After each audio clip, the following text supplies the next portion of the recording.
What is reality?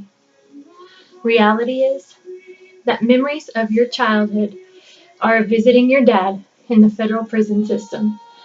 And each time you have to tell him goodbye, you have no idea when or if you're going to get to see him again because your family has been torn completely apart.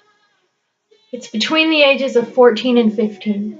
Two of your grandparents die, and just a year later, your cousin is hit by a train and killed. On the outside, you seem fine, but on the inside, you're so overwhelmed with grief that you smoke marijuana on a daily basis, and then you try meth, and your life of chaos and disorder begins. It's traveling out of state to have an abortion, but you're so high on meth and Adderall that the anesthesia doesn't work, and you're laying there traumatized and in shock because you now know for a fact that abortion is murder.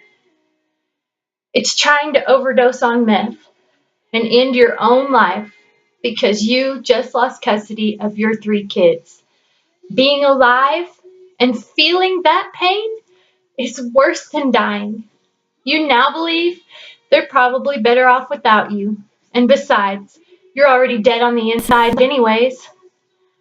And reality is being extradited across the United States as the only female on a maximum security prisoner transport bus. And when you finally arrive at your destination, you find out you have a $200,000 cash-only bond and you're facing 17 years in prison in 2 different states. How do I know that's reality? Because that was me.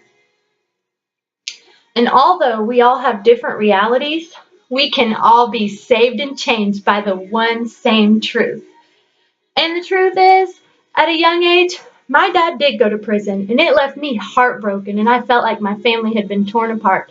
But Jesus, he has healed my broken heart, and he has shown me how to forgive. And I no longer blame my dad for my behavior, and God is restoring our relationship. And the truth is, 3 of my family members did pass away when I was a teenager, and I used drugs as a way of escape. And it was the beginning of my crazy lifestyle. But my God is not a God of disorder, but of peace, and neither death nor life nor anything else in all of creation can separate us from the love of God. And the truth is, I was haunted by the sin, shame, and guilt of a very traumatic abortion. But I have repented, and his word tells me to forget the former things. I no longer have to dwell on the past because Jesus has destroyed the power of sin, taking it away, nailing it to the cross. See, he is doing a new thing in me. He has grounded my feet and lifted my head high. For you, God, have put my life back together, and hell is no longer my destination. And the truth is, my kids were taken away from me. I devastated my children, and I disappointed my family because of my own bad choices. And it left me completely dead on the inside.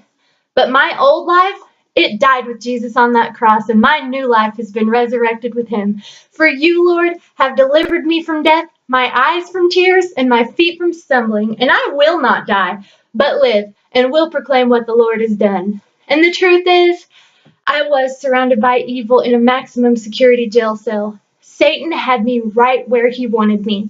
But so did God, and there is no wisdom, no insight, or no plan that can succeed against my Lord. Satan intended to harm me, but God intended it for good to accomplish what is now being done. And I have triumphed over him by the blood of the Lamb and by the word of my testimony. And since I had the honor and privilege of going to and completing the Adult and Teen Challenge Freedom House program, I have fully rededicated my life to Jesus Christ. I've been water baptized. I am filled with his Holy Spirit. I received a 5-year deferred sentence instead of having to go to prison. My relationship with my children and my family has been completely restored. I've been delivered from multiple addictions, and I no longer need medication for anxiety, depression, bipolar disorder, or even asthma. And the verse that I stand on is Romans 16, verses 19 and 20. Therefore, I am glad on your behalf, but I want you to be wise in what is good and innocent concerning evil, and the God of peace will crush Satan under your feet shortly.